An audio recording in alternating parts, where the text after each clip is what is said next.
इन्हीं तस्वीरों से आप समझ सकते हैं। समोर पोलिसांची व्हॅनच्या आत होते पोलिसांनी ताब्यात घेतलेले आंदोलक आणि बाहेर होती बेधडकपणे या व्हॅनच्या समोर उभी राहिलेली व्हॅनला अडवून ठेवणारी एक तरुणी।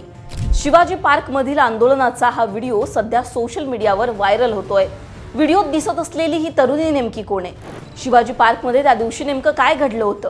सगळं या व्हिडिओच्या माध्यमातून जाणून घेऊ। दिल्लीच्या संसद मोर्चावेळी विद्यार्थ्यांवर झालेल्या लाठीचार्जच्या निषेधार्थ देशभरात आंदोलन सुरू आहे। सगळेजण संताप व्यक्त करतात। मुंबईमध्ये सुद्धा जेन-झी त्याचबरोबर अनेक आंदोलक रस्त्यावर उतरले आणि सीजेपीच्या आंदोलनाला पाठिंबा द्यायला लागले। बुधवारी चेंबूर त्याचबरोबर शिवाजी पार्क येथील परिसरात दिल्लीच्या आंदोलनात जखमी झालेल्या विद्यार्थ्यांच्या समर्थनार्थ आंदोलन करण्यात आलं। मोर्चा निघाला। पोलिसांनी यावेळी आंदोलकांना उचलून त्यांच्या व्हॅनमध्ये टाकलं। यावेळी व्हायरल झालेला हा व्हिडिओ। या व्हिडिओमध्ये काय दिसतंय तर एक तरुणी पोलिसांच्या व्हॅन समोर उभी असते। ती काय करते तर या व्हॅनला अडवते। पोलिसांची व्हॅन पुढे जाण्याचा प्रयत्न करते पण ही तरुणी रस्त्यावरून बाजूला हटतच नाही। इन्कलाब जिंदाबादच्या घोषणा यावेळी आजूबाजूचे विद्यार्थी सुद्धा द्यायला लागतात। मोठी गर्दी त्या ठिकाणी जमते। ही एकटी तरुणी मोठ्या धाडसाने पोलिसांची व्हॅन अडवताना दिसते। अनेक विद्यार्थी सुद्धा हळूहळू तिथे जमायला सुरुवात होते।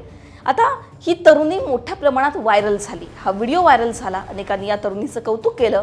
मिळालेल्या माहितीनुसार तिचं नाव आहे रिया यादव। रिया अहिर या नावाने तिचं इंस्टाग्राम अकाउंट आहे। इंस्टाग्रामवर तिचे 1 लाखांहून अधिक फॉलोअर्स आहेत। ही तरुणी नेमकी कोण आहे, ती काय करते हे सुद्धा जाणून घेऊ। रियाचे सोशल मीडियावर 1 लाख फॉलोअर्स आहेत। रिया ही एक अभिनेत्री आहे, मॉडेल आहे, त्याचबरोबर एंटरप्रेनर सुद्धा आहे।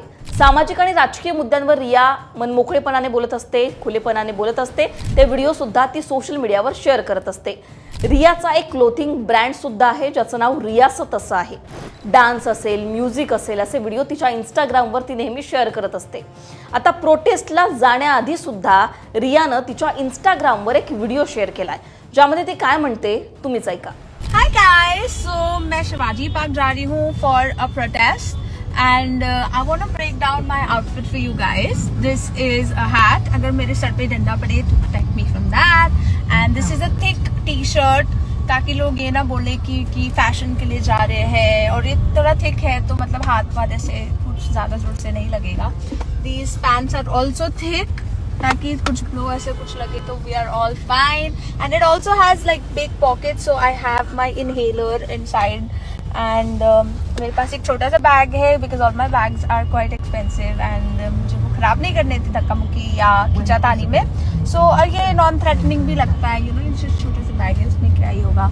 एंड मैं शूज़ पहनने वाली थी बट अगर बारिश हो रही है, जो कि हो रही है, तो मेरे जो शूज़ है वो गीले हो जाएंगे, पैर खराब हो जाएंगे। So this is perfectly fine end that's my outfit. दरम्यान घडलेल्या घटनेविषयी जेव्हा रियाला विचारण्यात आलं तेव्हा तिने काय सांगितलं तर बुधवारी संध्याकाळी साधारण 4:30 वाजता माझं लक्ष एका पोलीस व्हॅनकडे गेलं असं रिया म्हणते।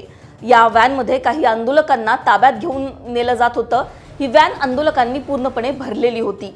हे दृश्य पाहून मला अस्वस्थ वाटलं। आंदोलकांना कदाचित अनावश्यकपणे ताब्यात घेऊन नेलं जातंय असं मला वाटलं। त्यामुळे मी गाडी अडवली आणि त्यानंतर जे झालं ते तुमच्या समोर आहे। रिया यादव आता हिचं अख्ख्या देशभरातून कौतुक होतंय। अनेक जण सोशल मीडियावर तिचा व्हिडिओ शेअर करतायत, तिच्या धाडसाचं कौतुक करतायत। रियानं सुद्धा म्हटलेलं आहे की कशा प्रकारे दिल्लीमध्ये जो लाठीचार्ज झाला, विद्यार्थ्यांवर जो अन्याय केला जातोय त्यावर तिनं खुलेपणानं भाष्य केलं आणि त्यामुळे ही सगळी जी कृती आहे ती आपल्याला पाहायला मिळाली। या सगळ्या माहितीवर तुमची मतं काय आहेत? हा जो व्हिडिओ तुम्ही पाहिला रियाचा त्याबद्दल तुम्हाला काय वाटतं कमेंटमध्ये सांगा। लोकमतला सबस्क्राईब केलं नसेल तर सबस्क्राईब करायला विसरू नका।